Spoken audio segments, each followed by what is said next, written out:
Over the next few minutes, we're going to take a look at the latest version of Cubase Pro, and I'm going to run you through the must-have features. Many of us are using Cubase to compose music or write songs, and there's no better way to write music than to use the chord track. No other DAW can boast the intuitive chord assistant. It's there to be your co-pilot the whole way through the creative process. And it doesn't matter how good or experienced you are at composing, the chord assistant is always there to offer you a new direction or new possibilities. Chord pads will give you access to chords you could only dream of playing, and of course you can change voice styles. The chord track and chord pads alone are reason to upgrade to Cubase. If you're writing songs, then chances are you're going to be recording vocals, and Cubase Pro 9 is a complete vocal production powerhouse. Comping the perfect vocal take is easy. You can do it in a matter of seconds. Or for better track management, you can use track versions.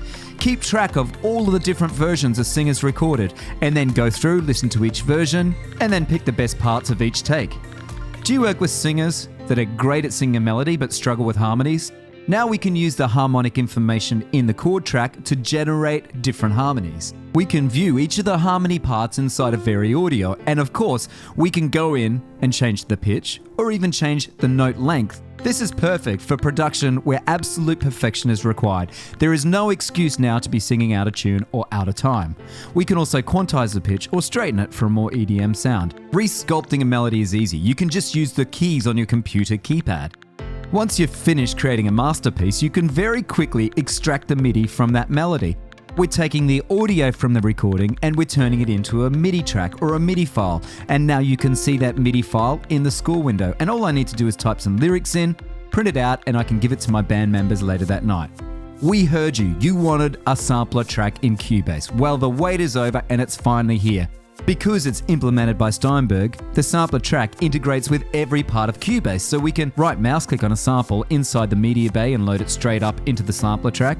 Or we can highlight a piece of audio, right mouse click, and instantly load that audio file into the sampler track. We can apply a filter, change the pitch, audio warp the piece of audio, and it's instantly mapped to every key on our keypad. So basically within seconds, you've got a sample loaded into a sampler.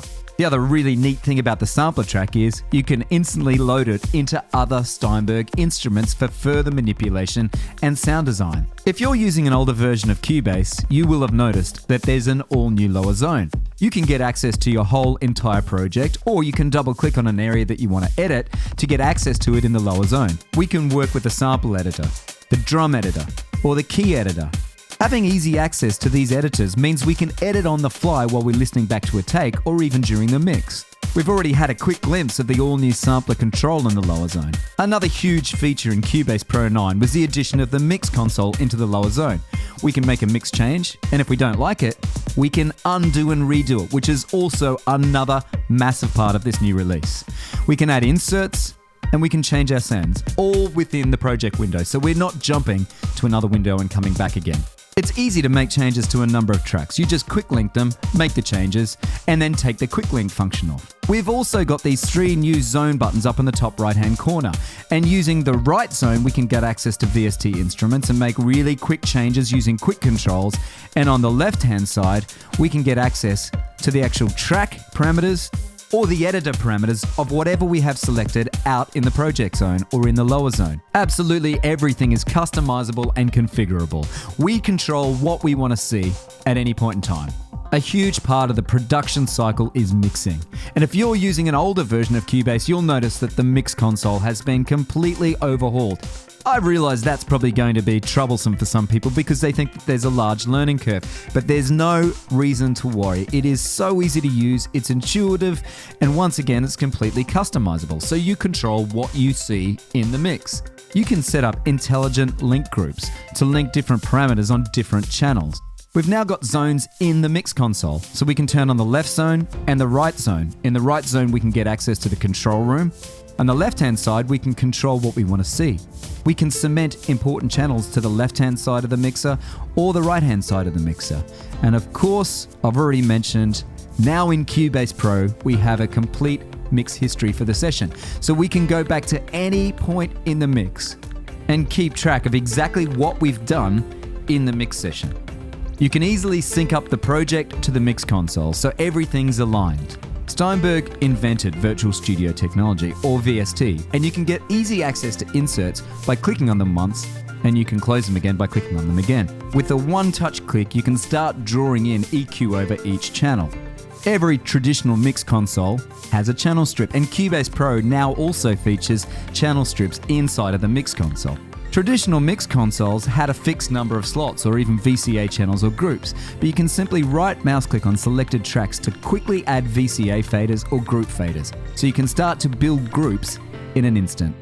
Cubase Pro comes packed full of VST3 instruments. You get over 3,000 sounds. Cubase Pro comes with 8 instruments, and some of the highlights are Groove Agent SE4, Loop Mash 2, Halion Sonic SE2, Retrolog 2, and one of the best granular synthesizers on the market in the form of Pad Shop. You can also bring your own instrument. Cubase Pro now features the VST Amp Rack and the VST Bass Amp. Both instruments come packed full of pedal effects. You can choose from different amplifiers and cabinets and microphones, and of course there's even a tuner. Everyone needs the right tools to get complete control over a mix. Cubase Pro comes packed full of over 90 audio and MIDI effects. There's an EQ to suit every mix scenario. There's dynamic processing in the form of a brick wall limiter, a maximizer, you've got an auto pan. There's chorus options, there's tape saturation, there's a multi-band envelope shaper, a multi-band compressor, multi-band distortion. There's an algorithmic reverb and a convolution reverb, and of course, there's those channel strips featuring Alan Morgan presets, so you don't need to be a mix master. You've got guidance from some of the world's best engineers. In an era where musical perfection is a must, Cubase strives ahead of every other door in the form of audio warp quantizing. You can quantize guitar tracks, vocal tracks, bass tracks, drum tracks. You can even use the audio warp functionality to put in your very own warp hit points, and you can move them around. So every note, every hit, every component of your project can be perfectly in time. Steinberg are always listening to their users, and another huge feature request was the ability to render in place. We can do that now. We just highlight the part that we want to render, and we can choose to render it dry or with the channel settings, the whole signal path, and the master effects. When you're happy with your selection, just hit render, and now you'll see a new audio file up here below the information that we've just rendered. Cubase was an early runner in the batch export race. For some time now, you've been able to export not just the stereo mixdown, but individual tracks or takes. You can turn on batch export and then go down and simply tick the tracks that you want to export. The batch export functionality is highly flexible. You can choose where you want to save it, how you want to name it, the file format that you want it to be saved as, and of course you can choose things like the sample rate and bit depth. You can instantly upload a file to SoundCloud and share it with the rest of the band, or you can choose to open it in Wavelab. Once we open the track in Wavelab, we've got access to all of Wavelab's professional analysis tools, meaning we can start mastering for professional release and broadcast, and our product has come the full circle from that original composition idea to the point where we've taken that initial creative idea, no matter how small it may be, and we've built it into a production that's ready to be released and shared with the rest of the world. As you can see, there's never been a better time to upgrade to Cubase Pro 9. Don't worry if you're still a few versions back and you're watching this video thinking, it's all changed, I don't know how to use it. On the Steinberg YouTube channels, there are hundreds and hundreds of videos that are there to help you be as creative as possible with the latest version of Cubase Pro. Thanks for taking the time to stop by. Grab the upgrade and I'll catch you over on the Steinberg YouTube channels.